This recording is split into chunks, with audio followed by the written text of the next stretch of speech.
सूर्यस्पर्धिकिरीडम् ऊर्ध्वतिलक प्रोद्भासिफालान्तरम् कारुण्याकुलनेत्रम् आर्द्रहसितोल्लासम् सुनासापुडम् गण्डोद्यन् मकराभकुण्डलयुगम् खण्डोज्ज्वलद् कौस्तुभम् त्वद्रूपम् वनमाल्यहारपटल श्रीवत्सदीप्रं भजे। सूर्यस्पर्धिकिरीडमूर्ध्वतिलक प्रोद्भासिफालान्तरम् कारुण्याकुलनेत्रमार्द्रहसितोल्लासम् सुनासापुडम् गण्डोद्यन्मकराभकुण्डलयुगम् खण्डोज्ज्वलत्कौस्तुभम् त्वद्रूपम् वनमाल्यहारपटल श्रीवत्सदीप्रं भजे। केयूराङ्गदकङ्गणोत्तममः रत्नाङ्गुलीयाङ्गित श्रीमद्बाहुचतुष्कसङ्गदगधा शृङ्गारिपङ्गेरुहाम् काञ्जिलाञ्जिदलसत् पीताम्बरालम्बिनीम् आलम्बे विमलाम्बुजद्युतिपदाम् मूर्तिं तवार्तिचिदम्। केयूर अंगद कंगण उत्तम महारत्न अंगुलीयांगित श्रीमद्बाहु चतुष्क संगदगधा शंगारि पंगेरुहां कांजिद कांजन काञ्जिलाञ्जिदलसद् पीताम्बर आलम्बिनीम् आलम्बे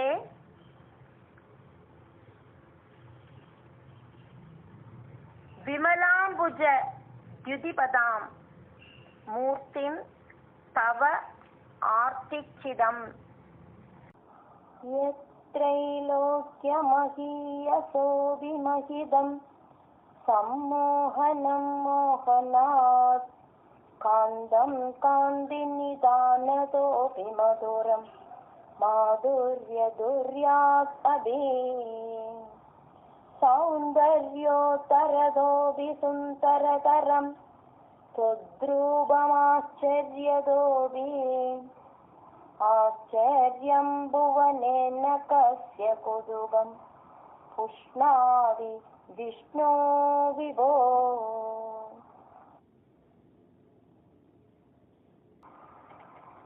यद् त्रैलोक्य महीयसः अभिमहितं सम्मोहनं मोहनात् कान्दं कान्ति निदानतः अभिमधुरं माधुर्य दुर्यात् अभि सौन्दर्योत्तरतः अभिसुन्दरतरं त्वद्रूपम् आश्चर्यतः अभि आश्चर्यं भुवनेन कस्य कुतुकं पुष्णादि विष्णो विभो। तत्तादृङ् मधुरात्मकं तव वभो सम्प्राप्य सम्पन्मयी सा देवी परमोत्सुका चिरतरं नास्ते स्वभक्तेष्वपि तेनास्याबदकष्टमच्युत विभो त्वद्रूपमानोज्ञग प्रेमस्त्वैरमयादजापलबलात् चापल्यवार्तोदभूत्। मधुरात्मकं तव वपुः सम्प्राप्य सम्पन्मयी सा देवी परमोत्सुका चिरतरं न आस्ते स्वभक्तेषु अपि तेन अस्य वद कष्टम् अच्युत विभो त्वद् रूपमानोज्ञक प्रेमस्त्वैरमयाद् अजापलबलाद् चाबल्य वार्ता वार्थोदभूद् लक्ष्मीः सावग रामणीयग हृदा एव इयं परेषु अस्थिरा इति अस्मिन् अन्यद् अपि प्रमाणम् अधुना वक्ष्यामि लक्ष्मीपदे। ये त्वद् ध्यान गुणानुकीर्तनरसासक्ताः हि भक्ताः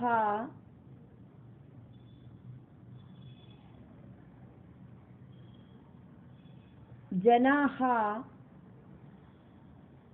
तेषु एषा वसति स्थिरा एव दयिद प्रस्तावदत्तादरा लक्ष्मीस्तावगरामणीयगहृदैवेयं परेष्वस्तिरेत्यस्मिन्नन्यदपि प्रमाणमधुना वक्ष्यामि लक्ष्मीपदे। ये त्वद्ध्यानगुणानुकीर्तनरसा सक्ता हि भक्ता जना तेष्वेषा वसति स्थिरैव दयिद प्रस्तावदत्तादरा। एवं भूतमनोज्ञतानवसुधा निष्यन्दसन्दोहनम् त्वद्रूपं परचिद्रसायनमयं चेदोहरं शृण्वताम्। सद्य प्रेरयदे मतिं मदयदे रोमाञ्जयत्यङ्गगम् व्यासिञ्जत्यभिषेदबाष्पविसरैरानन्दमूर्च्छोद्भवैः। एवं भूत मनोज्ञता नवसुधा निष्यन्द सन्दोहनं त्वद् रूपं परचिद् रसायनमयं चेदोहरं शृण्वताम्। सद्यः प्रेरयते मदिं मदयते रोमाञ्जयति अङ्गगम् व्यासिञ्जति अपि शीतबाष्पविसरैः आनन्दमूर्च्छोद्भवैः। एवं भूततया हि भक्त्यभिहितो योगः स योगद्वयात् कर्मज्ञानमयादृशोत्तमतरो योगीश्वरैर्गीयते। सौन्दर्यैकरसात्मके त्वयि खलु प्रेम प्रकर्षात्मिका भक्तिर्निश्रममेव विश्वपुरुषैर्लभ्या रमावल्लभा। एवं भूततया हि भक्त्यभिहितः योगः स योगद्वयात् कर्मज्ञानमयात् वृषोत्तमतरः योगीश्वरैः गीयते। सौन्दर्य एक रसात्मके त्वयि खलु प्रेम प्रकर्षात्मिका भक्तिः निश्रमम् एव विश्वपुरुषैः लभ्या रमावल्लभा। निष्कामं नियतस्वधर्मचरणं यत्कर्मयोगाभिदं तद्दूरेत्यफलं यदौपनिषदज्ञानोपलभ्यं पुनः। अव्यक्ततया सुदुर्गमतरं चित्तस्य तस्माद् विभो त्वत्प्रेमात्मकभक्तिरेव सततं स्वादीयसी श्रेयसी।